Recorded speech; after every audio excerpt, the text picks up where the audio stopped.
In today's lecture, we start looking at different lever types, what a lever means, and then we start looking at specific joints and the structures of those particular joints.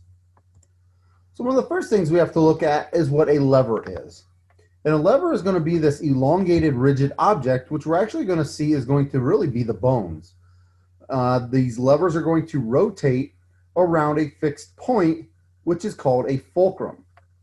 Now you'll see a few of these bolded terms: fulcrum, effort, resistance, effort arm, and resistance arm. And we're going to define all of these. So when we look at effort, effort is going to be the force really that's going to be applied to one particular point. So the fulcrum is going to be the point that kind of moves. The effort is going to be the force that's applied. And then we have the resistance. And the resistance is going to be located at some other point. So basically, it's the weight or gravity or any combination of that that basically provides a resistance to this particular movement. And then what we're going to find then is that movement itself is going to occur if the effort exceeds the resistance. So if the force applied or the effort applied to this particular system is enough to overcome the resistance. When we look at an effort arm, the effort arm is going to be part of a lever from the fulcrum to the point of effort.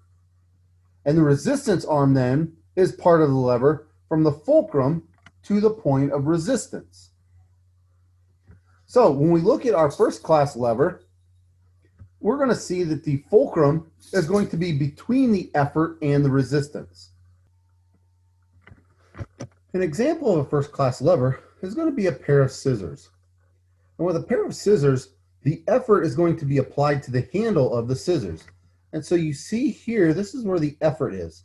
The fulcrum is obviously going to be where the pin is so that it pivots on the blades themselves. And then the resistance here is really what we're trying to cut, or what happens to be between the two blades.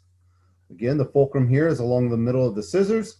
And if we look at an example of this type of lever in the body, we really look at that atlanto-occipital joint of the neck, where you see the fulcrum is going to be here. The resistance is basically the weight of the head and gravity coming straight down, and the effort is going to be the muscles of the neck, in this particular case, on the back side. And so this is a first class lever. A second class lever is where the resistance is between the fulcrum and the effort. This often takes a small force, and it's able to actually balance or move a larger weight.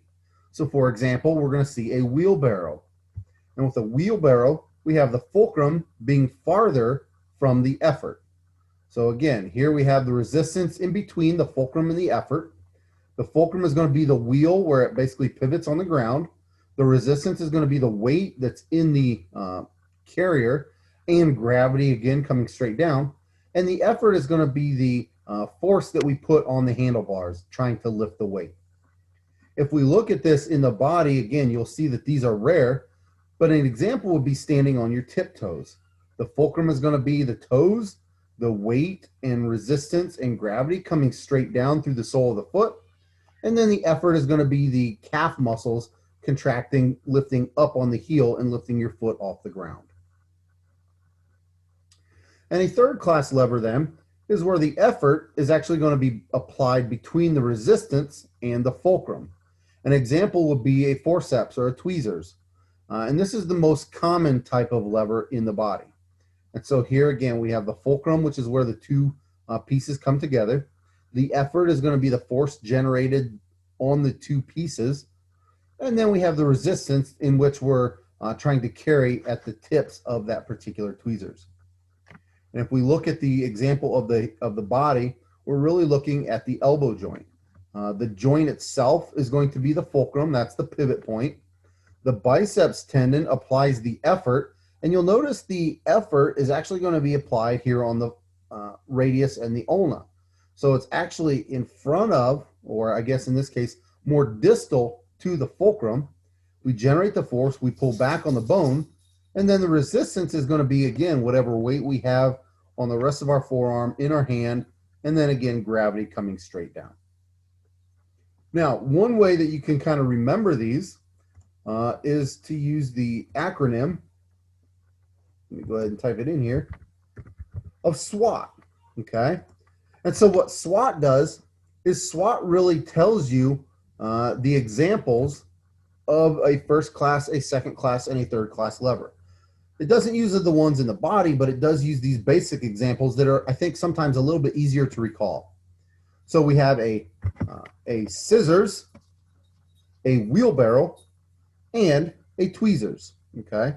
So again, that just kind of helps us to identify a first, a second, and a third class lever. And this way, if you can remember those three structures, it should allow you then to recall or put into perspective where you find all of these structures of the resistance, the effort, and the fulcrum in each of these particular classes.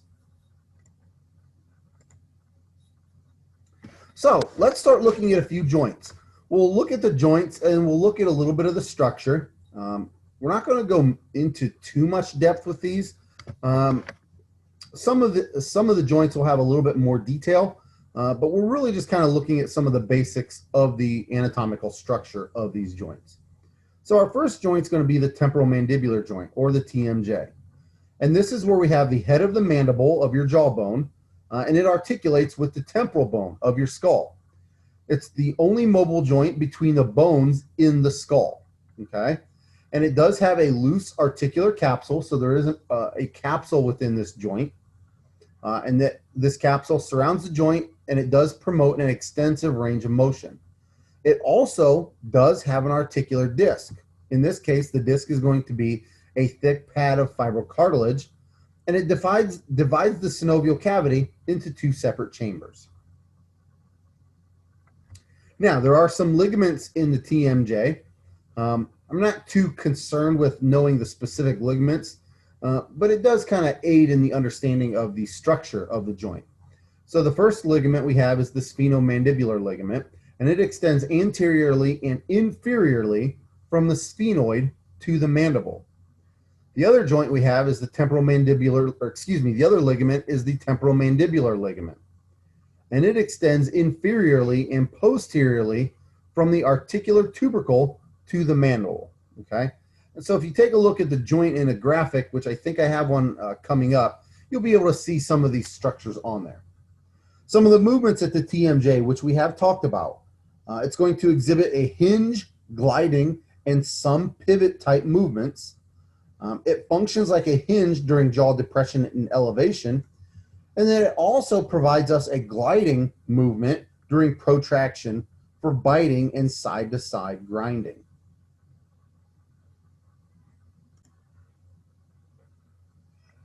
So if we take a look at the TMJ and we kind of blow it up a little bit so that we see it on a little bit larger scale, you can see where we have the head of the mandible coming in here.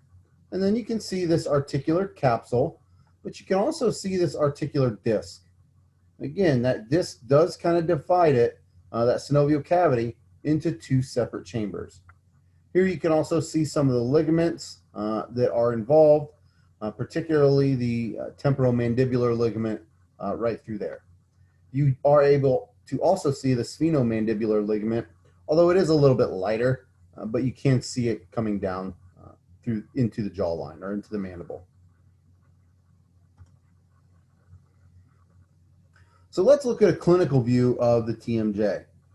The first thing we'd look at are some clinical disorders, or TMJ disorders. These are most commonly due to the alteration in the ligaments that help to secure the joint, which can also include some sort of force to that particular joint. We can also see situations where the articular disc is actually forced out of its normal position, and this can cause a slight change in the actual movement of the joint.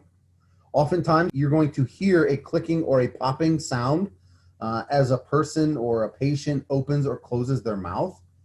And then some of the symptoms that we'll see are going to include just general pain in the joint. Oftentimes, we can have different issues with some of our sinuses. Because of the location, because of some of the other tissues involved, we can see issues with our eardrum. And we can also see issues with the oral cavity, with eating, our eyes, and our teeth. So our next joint is going to be the shoulder joint. When we talk about the shoulder itself, it is really made up of three particular joints that we often reference. The first one is going to be the sternoclavicular joint. The sternoclavicular joint is a type of saddle joint from a physiological perspective. And it's going to be formed by the manubrium of your sternum and then also the sternal end of the clavicle. It does have an articular disc, and this articular disc partitions the joint into two parts, also again forming two synovial cavities, just as it did in the TMJ. The sternoclavicular joint is involved with elevation, depression, and also has a little bit of circumduction involved with it. The stability of the joint is provided by the fibers as well as the ligaments that really surround this particular joint.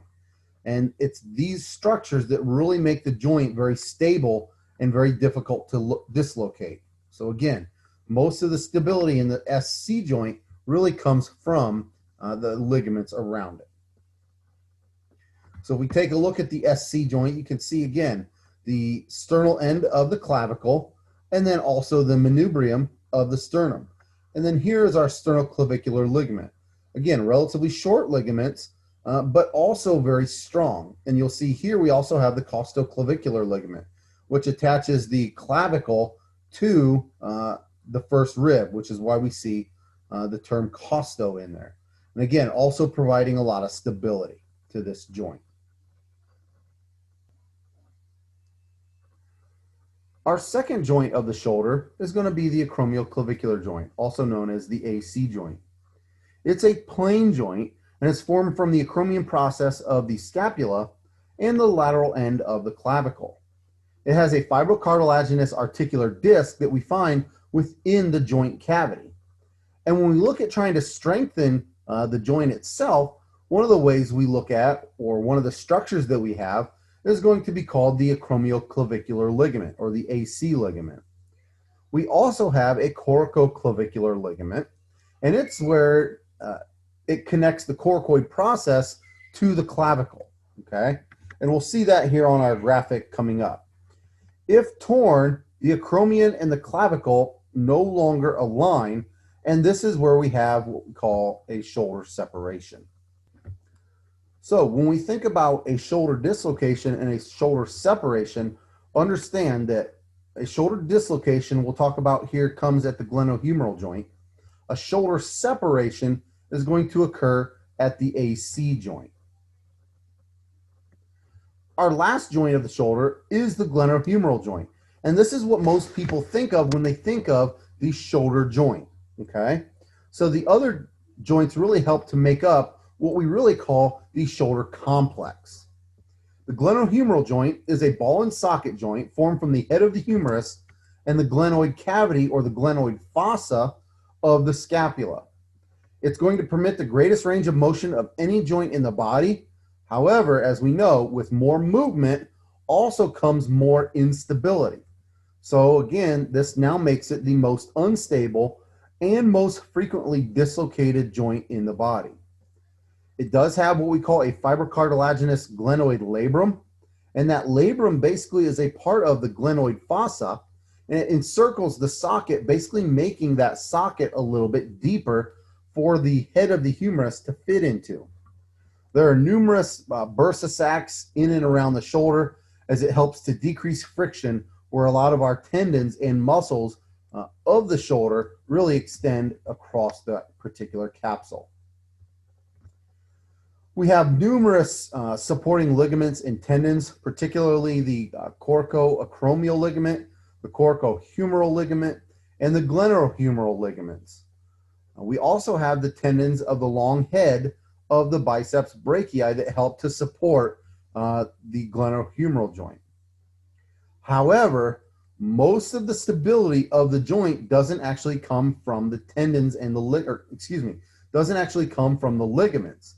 Most of the stability actually comes from the muscles and the tendons of those muscles. And so the muscles involved are really going to be the rotator cuff muscles. And these muscles are going to include the subscapularis, the supraspinatus, the infraspinatus, and the teres minor. And these particular muscles all work together, and they work as a group in order to hold the head of the humerus in that glenoid fossa, or in that glenoid cavity.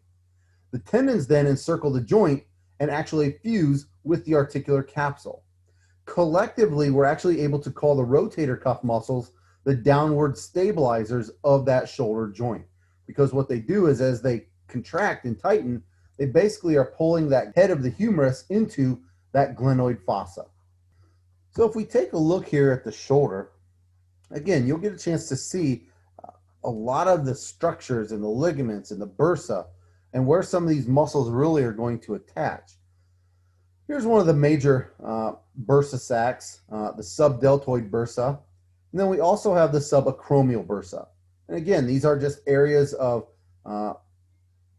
protection for the shoulder, as some of the muscles are going to come down and run along the outside of that shoulder joint.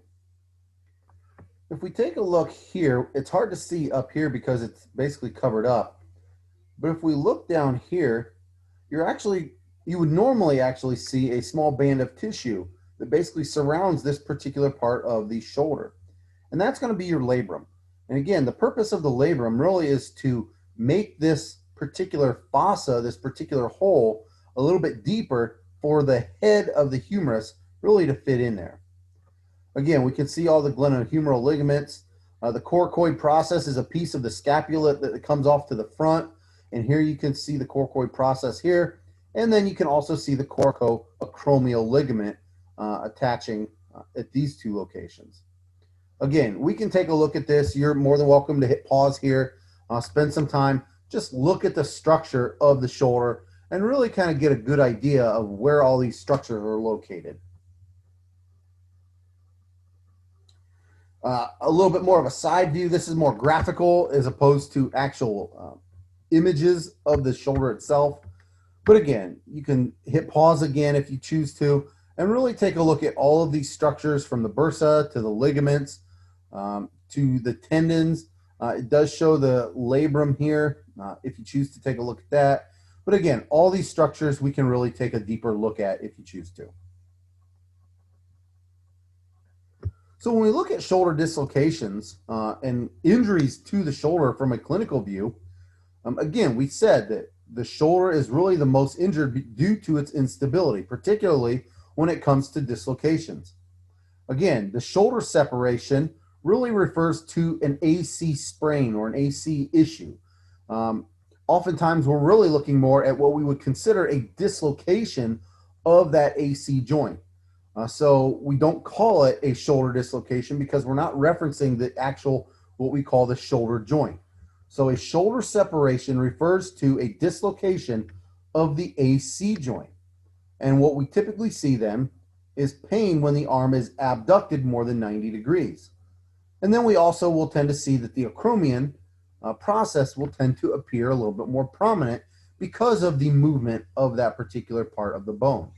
Now, when we look at a glenohumeral joint dislocation, this is what we typically think of when we have a shoulder dislocation.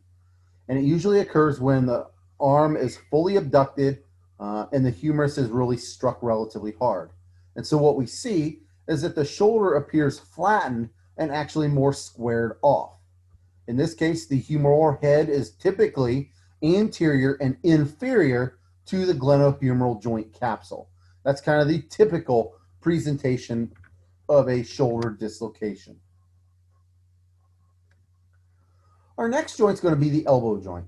And the elbow joint is going to be a hinge joint that's composed of two articulations.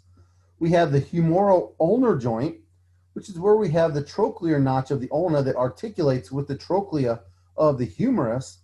And then we also have the humeral radial joint. In this case, we have the capitulum of the humerus that articulates with the head of the radius. Both of these joints are enclosed within a singular articular capsule. So if we take a look at the elbow joint, again, you get a chance to see all the structures, all the ligaments. It does kind of cover up the actual joint itself, but again, here you can see the radius. It's going to come back. We're going to get a connection or a articulation here with the humerus. And then here we have the ulna coming back. And obviously we also have the joint here with the ulna and the humerus as well. If we pull some of these ligaments back, now you get a chance to see what the joint itself looks like with the ulna and the humerus. You can see that there's the articular cartilage. We do have a joint space. Here's your olecranon, basically the point of the elbow. And this is how it just kind of fits right into this particular part of the humerus.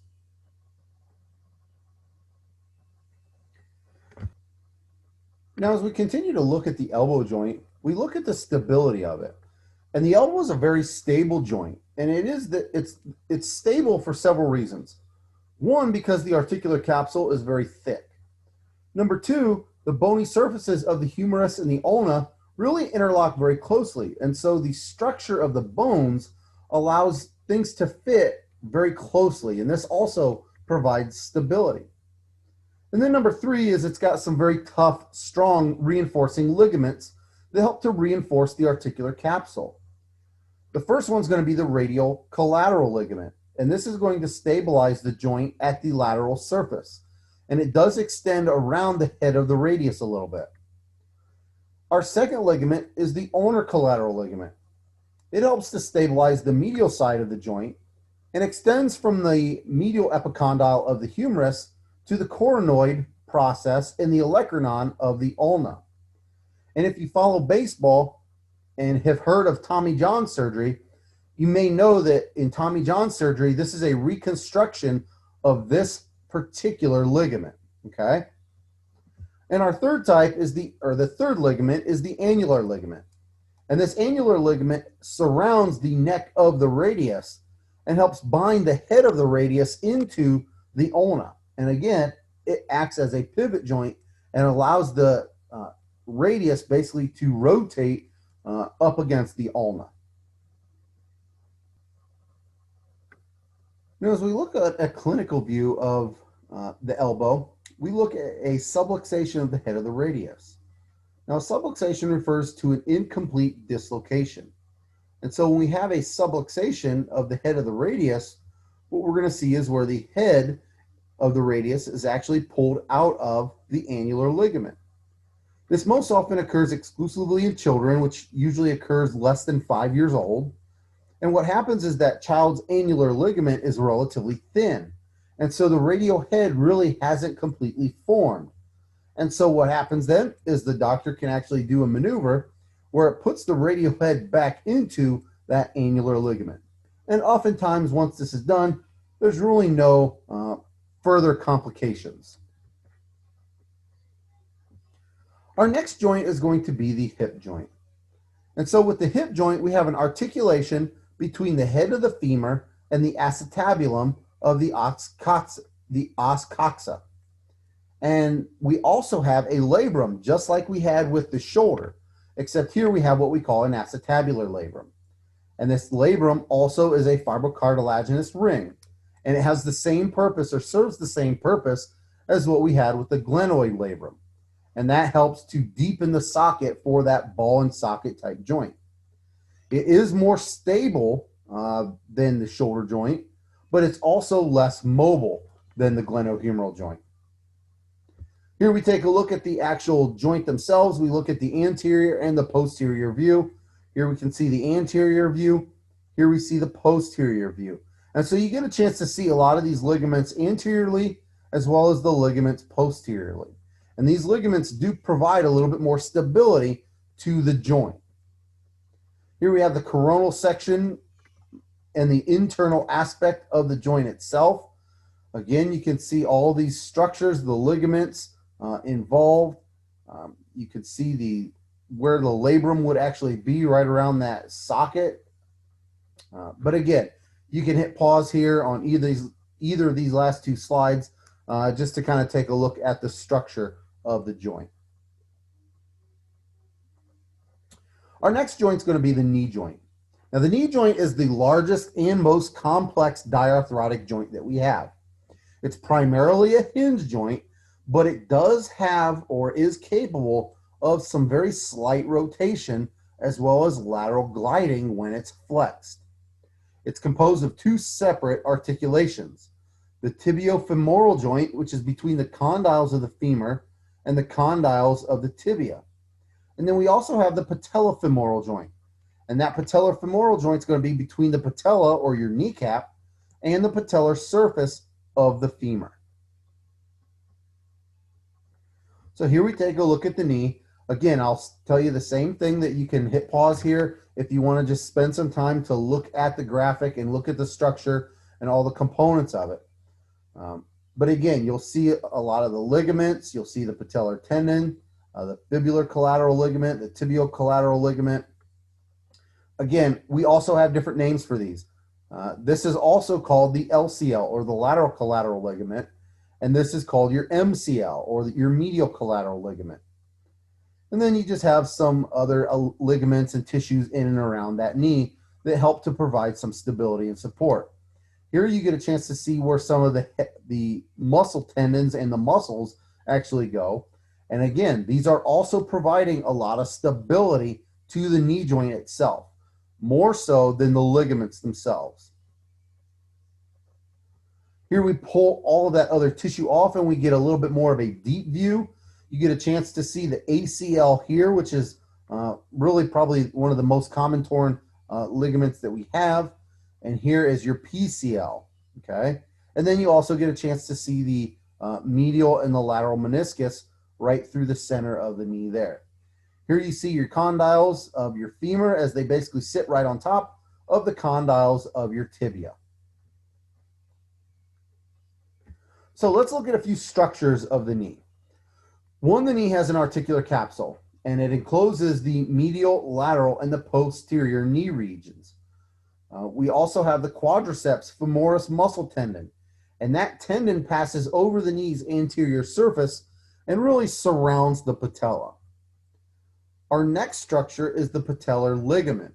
Now, we can also call this the patellar tendon.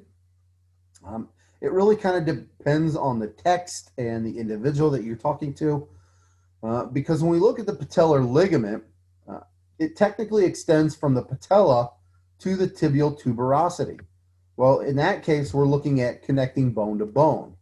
However, it's also an extension really of your quadriceps femoris muscle, in which case it really kind of becomes a tendon as well. So some discrepancy between that, but patellar tendon, patellar ligament really are essentially the same type of structure, or the same structure in general.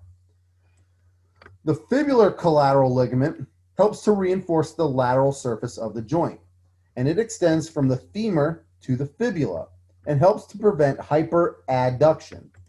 Again, another name for this is your lateral collateral ligament.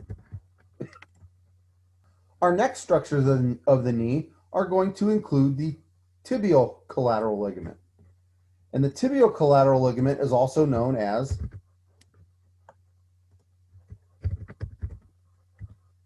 the medial collateral ligament. And it's going to help to reinforce the medial surface of the joint. And it extends from the femur to the tibia. And it prevents the reverse. It prevents hyperabduction of the knee. We also have the meniscus of the knee. And so we have the medial meniscus on the medial aspect and the lateral meniscus on the lateral aspect. These are going to be deep to the articular capsule, but are found within the knee joint. These are basically C-shaped fibrocartilaginous pads that we find on top of the tibial condyles. They provide a cushioning between the articular surfaces so that we're basically not rubbing bone on bone. It changes the shape, or they have a change in shape to help to conform to the articulating surfaces. And these also help to partially stabilize the joint medially and laterally, as we see the more medial part of these two structures a little bit thinner, and the more lateral aspects of them a little bit thicker. And that helps to stabilize that joint. The next structures that we have of the knee include the cruciate ligaments. And these cruciate ligaments cross each other and are deep to the articular capsule. The two cruciate ligaments that we have are going to be the anterior cruciate ligament and the posterior cruciate ligament, also known as the ACL and the PCL. The ACL extends from the posterior femur to the anterior tibia. And what it does, it really helps to prevent hyperextension and anterior displacement of the tibia. Whereas the PCL extends from the anterior inferior femur to the posterior tibia. And it helps to prevent hyperflexion as well as posterior displacement of the tibia. So let's take a look at some knee ligament and cartilage injuries from a clinical view. We have a tibial collateral ligament injury that occurs when the leg is forcibly abducted or abducted. The fibular collateral ligament injury, or the LCL injury, occurs when the medial side of the knee tends to be struck.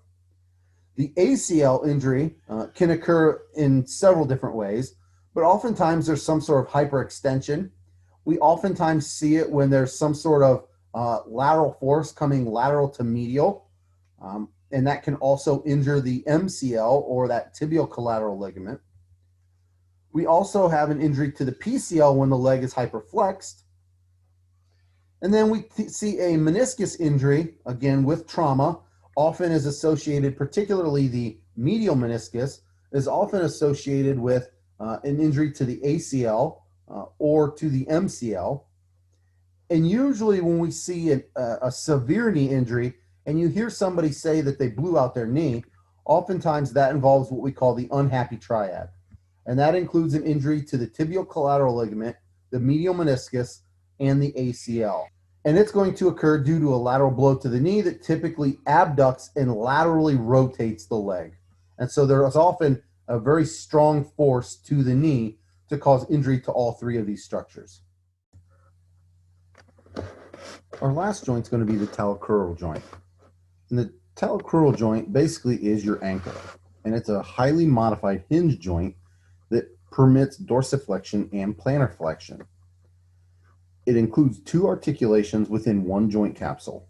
And we're going to see this between the distal end of the tibia and the talus, and then also between the distal end of the fibula and the lateral aspect of the talus.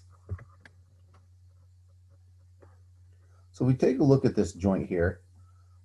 You again have a chance to really see all of the ligaments and really a lot of the joints that are involved with the foot. But as far as the actual ankle and the talocrural joint, again, here's our talus bone, and this basically sits right underneath the tibia and essentially just inferior and medially to the fibula. Again, you get a chance to see all of these ligaments, which there are a lot of them because, again, there's a lot of bones in the foot. When we look at these ligaments of the ankle, you get a chance to see the anterior tibiofibular ligament, the posterior tibiofibular ligament, the lateral ligament, which has basically three different parts. So, again, you really get a chance to see a lot of the different ligaments involved here. And again, because of the structure of this joint, you have dorsiflexion and plantar flexion of the talocrural joint. If we look to the medial side, here we have our deltoid ligament, which also again has numerous pieces to it. Again, just different divisions, different connecting points from one bone of the tibia down to different parts of different bones down through here, particularly the calcaneus and the talus. When we look at the ankle joint, we also get a chance to really look at some of the anatomical features. That leads us to the medial and the lateral malleoli of the tibia and the fibula, which really are the big chunks of bone that kind of stick out. And what it does is it prevents the talus from sliding medially or lateral as it's in that joint. The articular capsule does cover the distal tibia, the medial malleolus, and lateral malleolus, and the talus. We had a chance to really see the deltoid ligament, and what it does is it binds the tibia to the foot on the medial side, with its biggest function to prevent over-eversion, okay? The lateral ligament binds the fibula to the foot on the lateral side.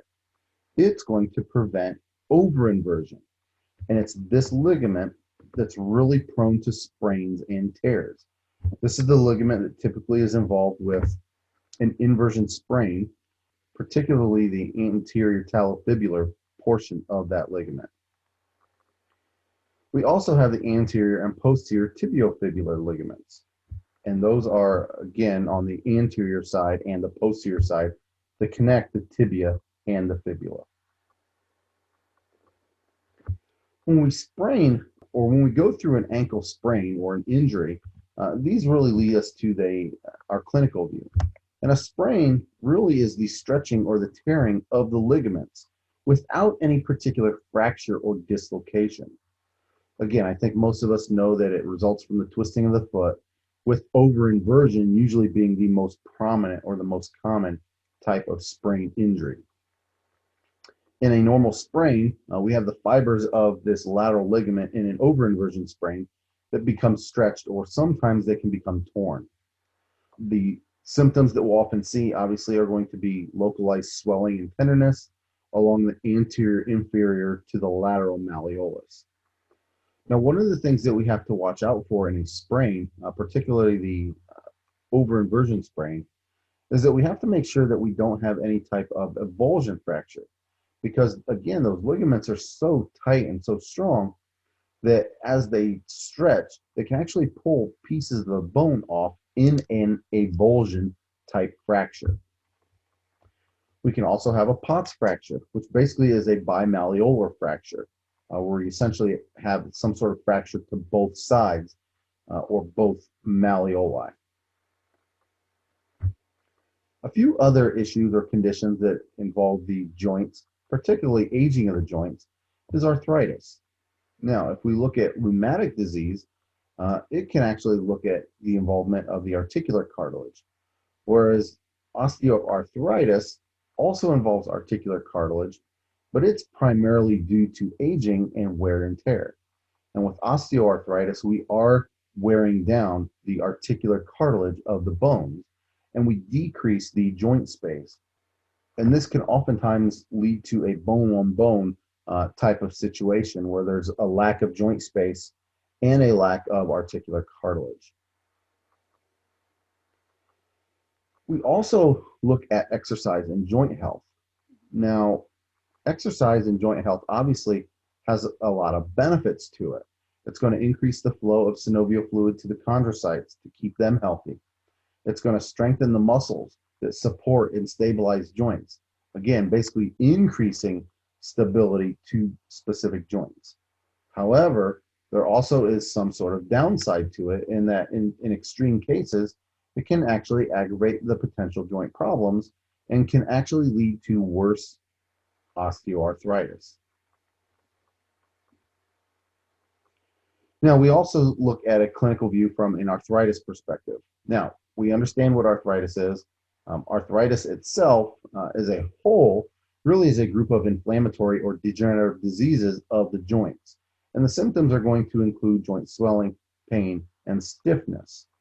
Now, within this category, we're going to touch on three of them. We're going to touch on gouty arthritis, which is typically seen in middle-aged or older males, and really is due to increased levels of uric acid. Oftentimes, you'll see this uric acid increase within the big toes, and it can be extremely painful. Osteoarthritis, we touched on already. It's a degenerative joint condition that we typically see in older individuals, and it's just basically due to wearing down of the articular cartilage and a decrease in the joint space. We are going to see these in the joints that we often have movements in, or excessive movements. So things like your fingers and your knuckles, your hips, your knees, and your shoulders are the joints that are most affected. And then lastly, we have rheumatoid arthritis. And rheumatoid arthritis is really an autoimmune disorder that we often see in younger to middle-aged adults, oftentimes women. And essentially what it does is it starts with the synovial membrane becoming inflamed. But again, it is where your body really starts to attack itself. There are numerous and different types of rheumatoid arthritis, and oftentimes you can see different types of signatures on X-ray that we may end up being able to utilize to identify the particular type of arthritis that we're addressing. And with that said, I will just make osteoarthritis our attendance code word for today. It just happens to be at the very end of our lecture. So again, we will pick up with chapter 10 next week.